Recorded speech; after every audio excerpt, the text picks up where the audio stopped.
La chapelle Sakiré à Membach, un lieu chargé d'histoire. Derrière cette chapelle, il y a très longtemps, se trouvait une gare, que vous pouvez voir sur la photo.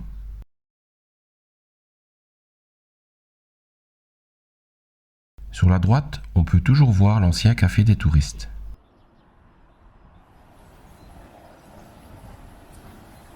Ici, l'ancien pont, mis en retraite au milieu des années 1980. En face, le nouveau pont qui a pris le relais.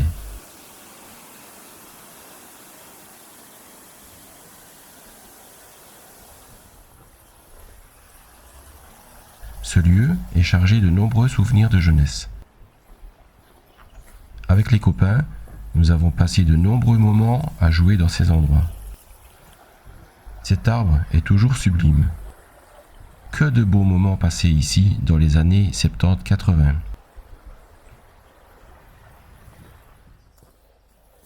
Un autre endroit important, cette mare, que je retrouve quasi inchangée. Même l'odeur est la même. J'ai l'impression de faire un saut dans le passé.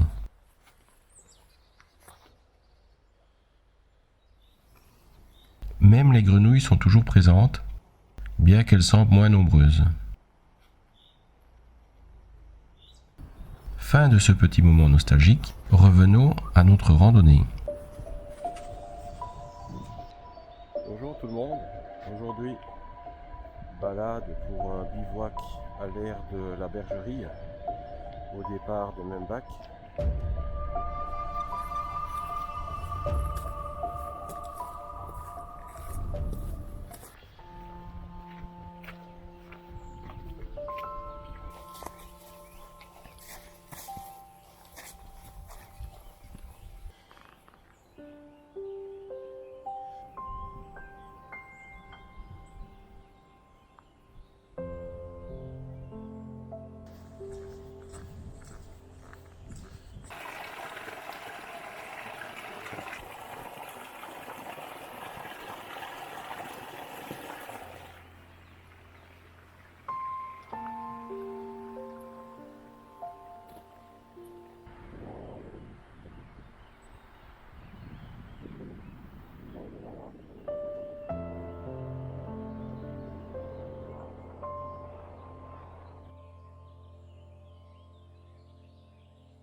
Donc j'ai fait un petit détour pour vous montrer un endroit important de la région, car ici il s'est déroulé une tragédie lors de la construction de ce tunnel. C'est le tunnel de la Sorre qui se jette dans le barrage de la Gilep via le trou Malbrou. Et ici il y a toute une série d'ouvriers qui ont perdu la vie.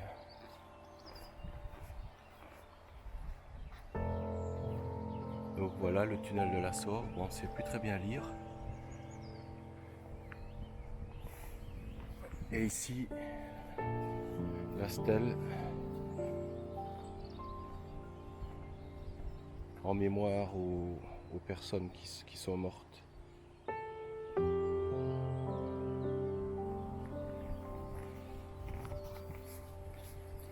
Aujourd'hui, il n'y a pas beaucoup d'eau. Enfin, à certaines périodes, le bassin est beaucoup plus rempli que ça. Et ici, voilà l'entrée du tunnel.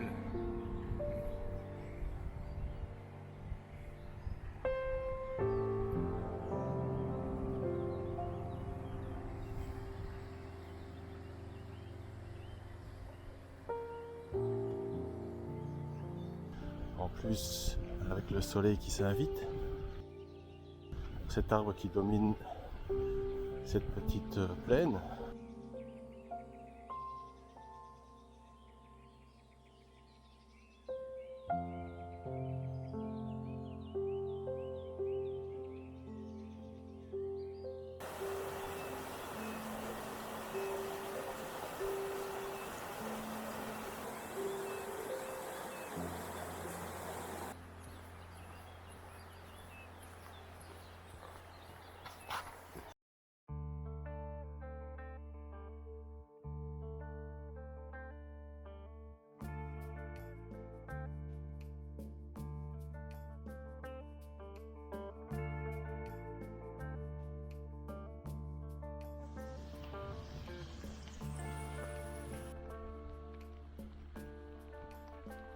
Là, je suis à probablement moins d'1 kilomètre du bivouac. J'ai eu une journée relativement sèche, pas trop de précipitations, et là je vais arriver au bivouac et regardez, j'ai de nouveau droit à une averse. Cette fois-ci c'est une averse de neige, entre de la grêle et de la neige. C'est pas de la pluie, c'est pas des grêlons, c'est pas de la neige, c'est un mix des deux. Alors l'aire de bivouac est en vue. Je vois déjà quelques tentes.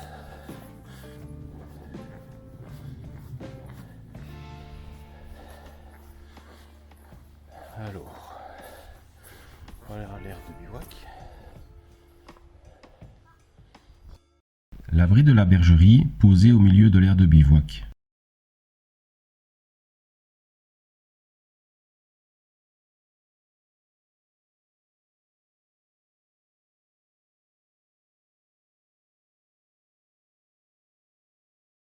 Cet emplacement me paraît pas mal pour installer ma tente.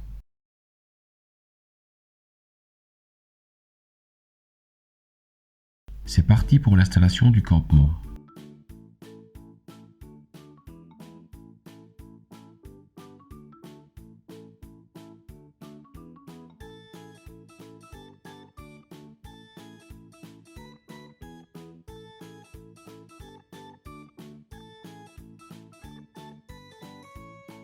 Installation du tarp qui me permettra de rester à l'extérieur si la météo se dégrade.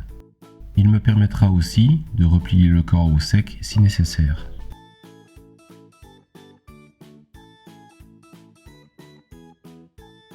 Et cette fois, je pourrai manger dehors à l'abri sans devoir me réfugier dans la tente.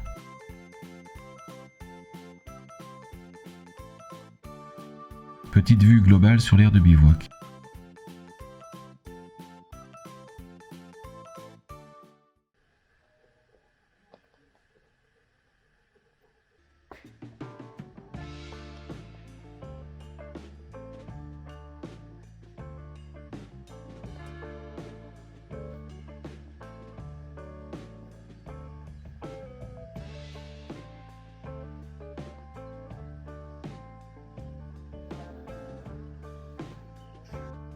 Changement horaire, cette nuit on avancera d'1 heure. Le camp est replié, c'est l'heure du départ pour le deuxième jour, 17 km au menu.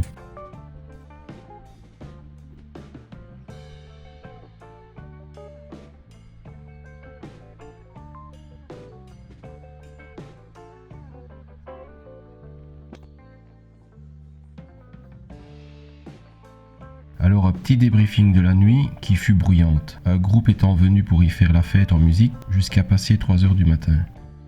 Constat fréquent sur ces aires de bivouac bien trop proches des routes. Du coup, beaucoup de nos randonneurs s'y retrouvent. Elle ne fera pas partie de mes lieux favoris.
Nous voilà arrivés sur les rives du lac de la Gileppe.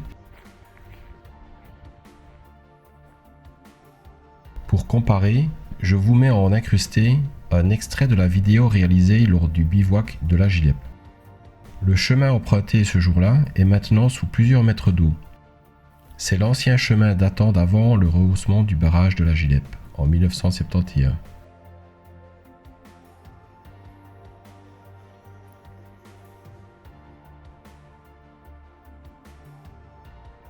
Comme vous pouvez le voir sur le lac, il y a toujours beaucoup de vent.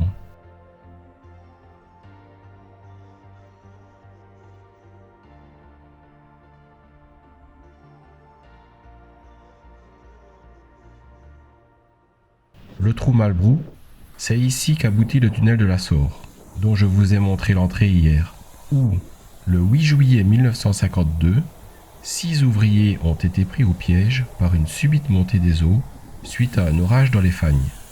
Un 7e ouvrier trouvera la mort lors des interventions de secours. Au total, lors de sa construction, ce tunnel prendra la vie à 8 personnes. Au loin, on aperçoit le barrage de la Gileppe.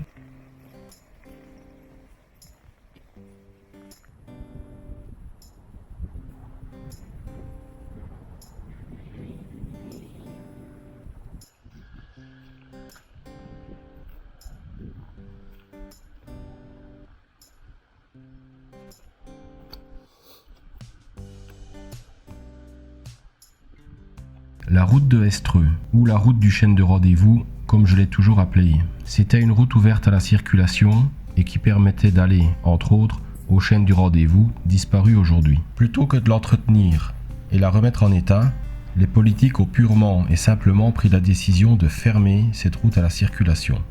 Triste décision.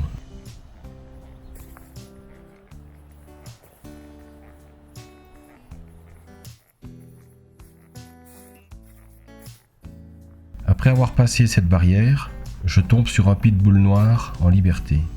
Je marque un arrêt par précaution. Rien de bien grave. Le chien n'est pas agressif, il me renifle, tourne autour de moi, sa propriétaire étant 50 mètres plus loin dans le chemin. Je me remets en route et aussitôt le chien passe devant moi et me bloque le passage, prêt à me charger. Je garde mon calme, je fais 2-3 pas en arrière face au chien et je marque l'arrêt. La propriétaire devra l'appeler à plusieurs reprises pour qu'il revienne enfin à ses côtés pour le mettre en laisse. Je ne vais pas débattre du sujet de garder son chien en laisse ou pas, mais si ce chien m'avait attaqué, je n'ose imaginer mon état après. Le chien a clairement eu un comportement protecteur et le laisser en liberté est inconscient et dangereux. Une personne qui n'aurait pas compris le message du chien aurait au mieux terminé sa randonnée aux urgences. Je ne veux faire aucune morale, juste faire part de ce qui vient de m'arriver.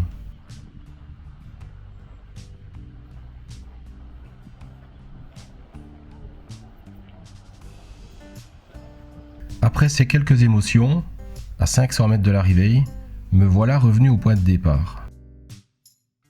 J'espère que vous aurez passé un bon moment à visionner cette vidéo. Prenez soin de vous.